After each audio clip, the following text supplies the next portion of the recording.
हमारे पूज्य गुरुदेव श्री पहाड़ी बाबा महाराज, जिनकी कृपा से हमको विरक्त वेश प्राप्त हुआ, तो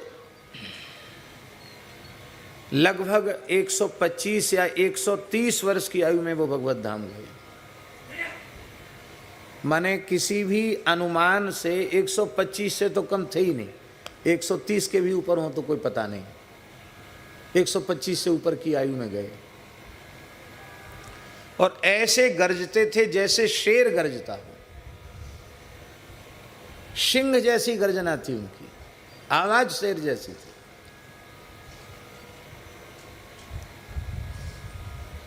और जीवन कैसा था, जिन भाग्यशाली लोगों ने उनका दर्शन किया है, एक लंगोटी रखते थे, दो लंगोटी नहीं रखते थे, दो कॉपी नहीं रखते थे, एक ही लंगोटी रखते थे। स्नान करके झाड़ के उसी गीली लंगोटी को पहन लेते। और जैसे ये ब्रह्मचारी जी गमछा सिर पे बांधे, ऐसा एक गमछा रखते थे, एक लंगोटी, एक गमछा, और एक ही अचला रखते थे। न दो अचला, न दो साफी, न दो लंगोटी।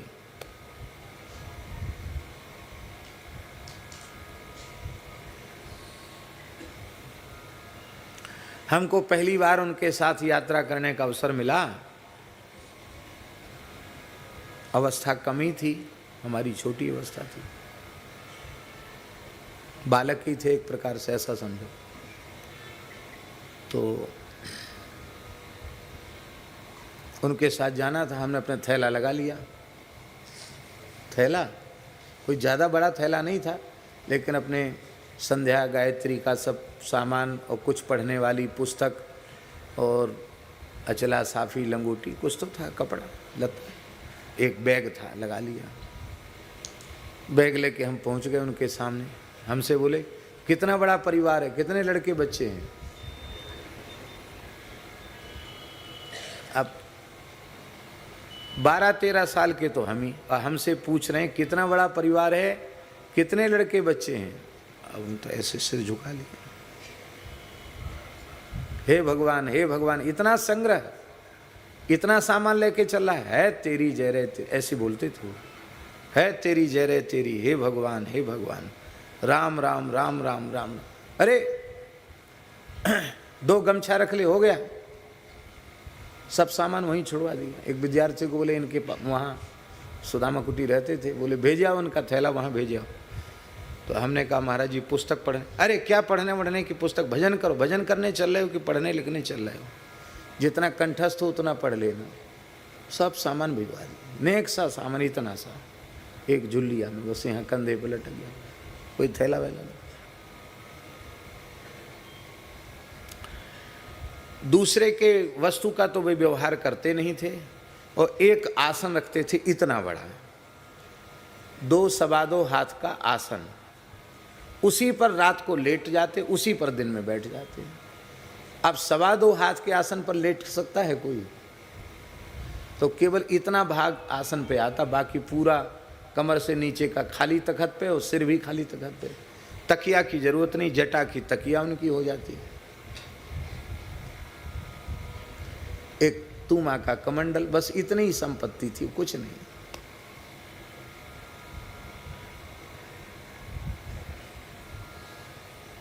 तो उनके साथ पहली बार गए तो महाराज ने स्नान किया। स्नान करके उनकी साफी तो हमने धो दी, लंगोटी हमको मिली नहीं। तो हम थोड़ा नरसिंह भगवान थे तो डर भी लगता था। तो हमने उनको डरते डरते कहा, महाराज जी लंगोटी नहीं मिली। डरते डरते कहा, कि क्यों, कहाँ गई लंगोटी? महाराज जी पता नहीं कहाँ चली गई। चल हट, कहाँ चलेगी, कहाँ चलेगी? देख बच्चा, साधु पर किसी चीज़ का दरिद्र नहीं होता है, साधु शहंशाह होता है, लंगोटी का दरिद्र रहता है। क्यों? लंगोटी बदल गई, लंगोटी उड़ गई, लंगोटी सूखी नहीं, लंगोटी बदल गई, लंगोटी चोरी चली गई, लंगोटी में किसी को बोरी बांधना हो, रस्सी न मिले, बाबा जी की लंगोटी सूख रही, बांध लो। किसी के पट्टी बांधना है, पट्टी नहीं मिली, लंगोटी बांध लो। बाबा जी की लंगोटी बहुत काम में आती है। तो लंगोटी का बहुत चक्कर रहता है। हमने जब से साधु बने हैं तब से अब तक एक ही लंगोटी रखी है। वो लंगोटी जब तार तार हो जाती थी, माने एकदम अब जय सिया राम, एकदम उसकी आयु पूरी हो गई समझ लो ऐसा, तब उसको विसर्जन करके दूसरी लंगोटी पहन लेते। स्नान करके गीली ही लंगोटी झाड़ करके फिर से गीली लंगोटी पहन लेते। और हम लोग गीली लंगोटी पहने तो हम लोगों को समस्या हो जाए, और उनको भगवान जाने कैसा श्रीअंग था। पूरे जीवन में कभी तेल सावन का तो स्पर्श ही नहीं किया। सैकड़ों साल पहले बाबा जी लोग कैसे रहते होंगे उसका नमूना थे वो। ठंडी गर्मी बरसात कभी सिला हुआ कपड़ा नहीं पहनना, और तखत पर कभी कुछ बिछाया नहीं, गद्दा तो जीवन में नहीं बिछाया। सर्दियों में भी एक साधारण सा कंबल बिछा लेते थे, और नहीं तो खाली तखत, उस पे आसन भी नहीं। और नहाते धोते भी बहुत ज़्यादा नहीं थे। गंगा जी जमुना जी मिल गई, नर्मदा जी मिल गई तो स्नान कर लिए। जटा बड़े बड़े थे तो यहाँ तक, जटा हमेशा धोने से फिर जल्दी सूखते नहीं। और बाकी ऐसी सामान्य स्नान कर लेते। और वर्षा होती तो भीतर नहीं जाते। एक मतंगा था, मतंगा कहते साधुओं की भाषा में तूमा का, उसको जटाओं पे रख लेते टोप जैसा, जिससे जटा न भीजें। और खाली तखत पे खाक चौक में नीम के नीचे बैठे रहते। खूब पानी बरसता, झड़ी लगी रहती, तो बड़े प्रसन्न होते। आहा हा आहा हा, अरे आज रघुनाथ जी खूब स्नान करा रहे, जय हो राम जी, जय हो राम जी, जय हो राम जी, जय हो राम जी, वाह वाह, जय हो रघुनाथ जी, जय हो रघुनाथ जी। ऐसे प्रसन्न होते बालक जैसे कि राम जी खूब स्नान करा रहे। और वो तौलिया रहते उससे ऐसे ऐसे रगड़ते थे शरीर को। कहते भगवान नहवाते तब नहाते, हम ऐसे नहीं नहाते हैं, वैसे तो थोड़ा नहाते। कितना पानी बरसे, घंटों तक बरसे पानी, उसी में बैठे रहते हैं। जब पानी बरसना बंद हो जाता, खुल जाते बादल, तो बढ़िया उनका शरीर ऐसे चमकता जैसे कंचन का हो, ऐसा शरीर। और महाराज जी शरीर से दिव्य सुगंध आती, दिव्य सुगंध। आहार कितना था, जैसे पूज्य नवल राम जी महाराज ने बताया, पूज्य नामनिष्ठ संत श्री सेवाराम जी महाराज के बारे में। उनकी गुफा का हम दर्शन करके आए। कैसी अद्भुत गुफा है, कैसी संत की रहनी। और महाराज जी उनका आहार क्या था, जैसे सेवाराम जी का आहार आपने बताया, खाकचौक वाले महाराज जी का आहार था 24 घंटे में जो आहार था वो बता रहे हैं। मध्याह्न में 1.5 छटाक साग। कितना साग? 1.5 छटाक। ये 1 छटाक हो गया। कितना हो गया? 1 और आधा। अब वो छटाक जो नाप है वही, उससे ज़्यादा कम नहीं। और साग अलग से नहीं, जो मंदिर में भगवान को भोग लगा वो साग। ऐसा नहीं कि भाई फलाहार के नाम पे बढ़िया बढ़िया अच्छा साग बना के अपने पालें, सो नहीं। और रात्रि को 1.5 पाव दूध। दिन में 1 बार 1.5 छटाक साग और रात्रि को 1.5 पाव दूध, यही आहार था। और बैठक कितनी थी।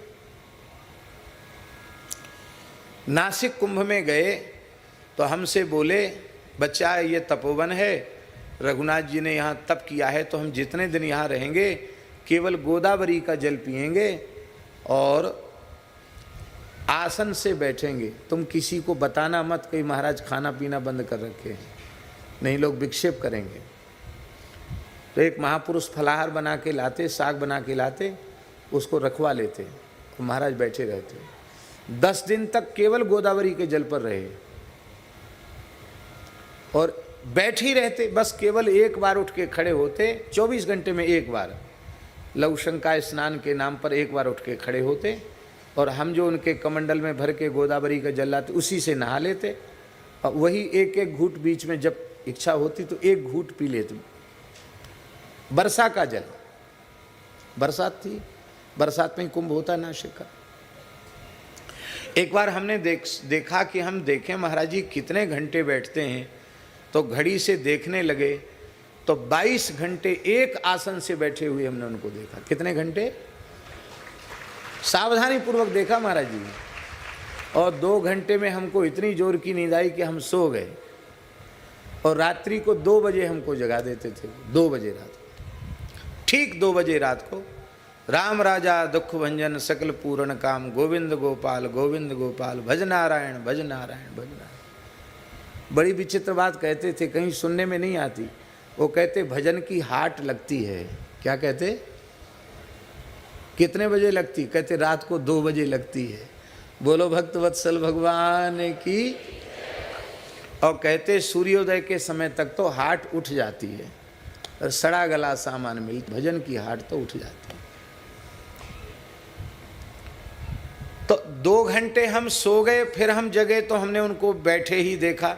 तो एक प्रकार से ये समझ लो कि 24 घंटे की बैठक हो गई। जितनी देर वो उठ के एक बार 24 घंटे में लघुशंका के लिए 24 घंटे में एक बार, और स्नान एक ही बार।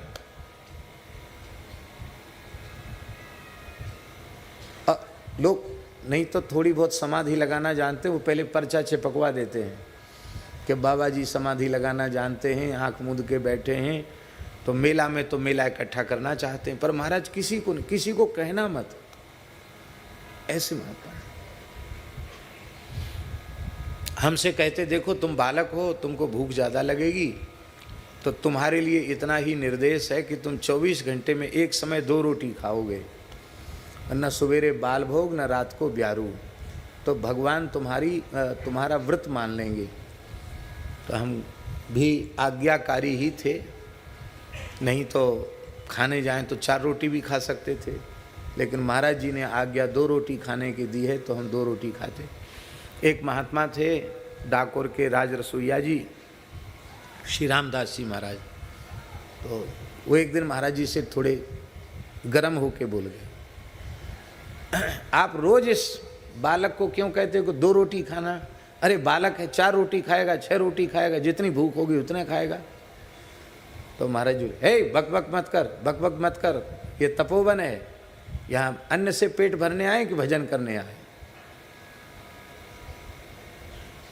ऐसा जीवन था।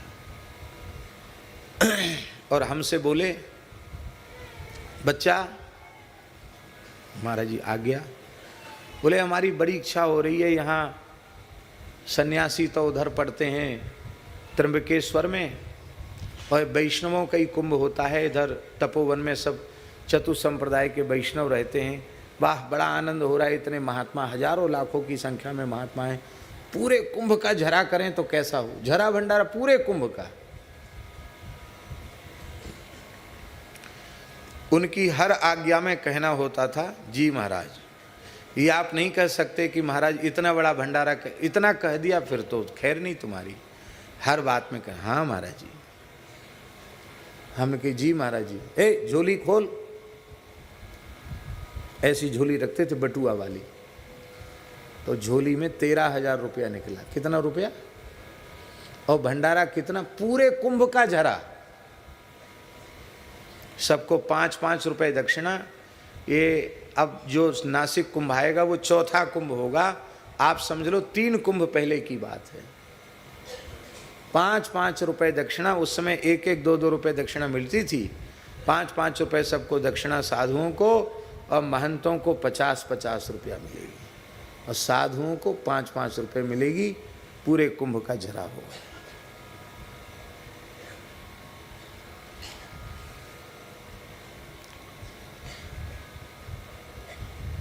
बुलाओ भाई, व्यवस्थापकों को, साधुओं को बुलाओ, कैसे होगा भंडारा? बोले महाराज आज तक कभी सुना नहीं गया, देखा नहीं गया। अरे सब खालसों में अलग अलग भंडारे होते, पूरे कुंभ का जरा भंडारा कैसे होगा? है कोई ज्ञान नहीं है तुम लोगों को, बक बक करते हो, ज्ञान नहीं है, बुद्धि तो लगाते नहीं हो। महाराज आप बताओ कैसे होगा? बोले होगा कैसे? एक अनुमान लगा लो कि कितने साधु हैं, 1 लाख हैं कि 2 लाख हैं, कितने साधु हैं, अनुमान लगा लो। सब जगह पूछ के आओ किस खालसे में कितने मूर्ति की पंगत होती है, उसी हिसाब से रसोई एक जगह बनेगी और रसोई बनने के बाद सब जगह लड्डू पूड़ी कचौड़ी साग चला जाएगा और एक साथ हरिहर सब खालसों में बैठ जाएगी, मूर्ति के हिसाब से सबको दक्षिणा दे दी जाएगी, एक साथ पंगत बैठ जाएगी, एक साथ सब हो जाएगा। उन्होंने युक्ति दिखाई और महाराज जी जीवन का पहला अवसर था, पूरे कुंभ का झरा देखा। अब हम आपको क्या बतावें, जितना बड़ा मंच है, इतने बड़े मंच वाली जगह में तो लड्डुआ का पहाड़ लगा था, लड्डू का पहाड़। पढ़े लिखे लोग बैठे हैं, 13,000 में इतना बड़ा भंडारा संभव है? बोलो। और याचना करनी नहीं किसी से, पूरे जीवन में न किसी से 1 रुपया मांगा, न एक मुट्ठी अन्न मांगा। अब बस जैसे ही उन्होंने कहा कि झरा भंडारा करना है, अपने आप लोग आना शुरू हो गए। 2 दिन के भीतर व्यवस्था हो गई अपने आप। महाराज जी कुछ सेवा करना चल, झट बक बक करता, क्या सेवा करेगा? हम पूरे कुंभ का झरा करना चाहते, क्या सेवा करेगा? महाराज आप आज्ञा करो। पत्तल की सेवा तुम्हारी, स्थिति के अनुसार पत्तल, दोना पत्तल तुम्हारी तरफ से। आलू की सेवा तुम्हारी, टमाटर की सेवा तुम्हारी। एक व्यक्ति पे जोर नहीं, और कोई एक व्यक्ति कहे कि हम भंडारा करेंगे तो उसको बहुत फटकारते थे। अपने धन की गर्मी दिखाता है, यहाँ भाग यहाँ से। राम जी की सेवा में अमीर गरीब का भेद नहीं, सबका अंश लगेगा, सबका अंश लगेगा। राम जी की सेवा में अमीर गरीब का भेद नहीं। अब ऐसे संत कहाँ मिलते महाराज? राम कृष्ण की प्यारी गैया सारे जग की माता है।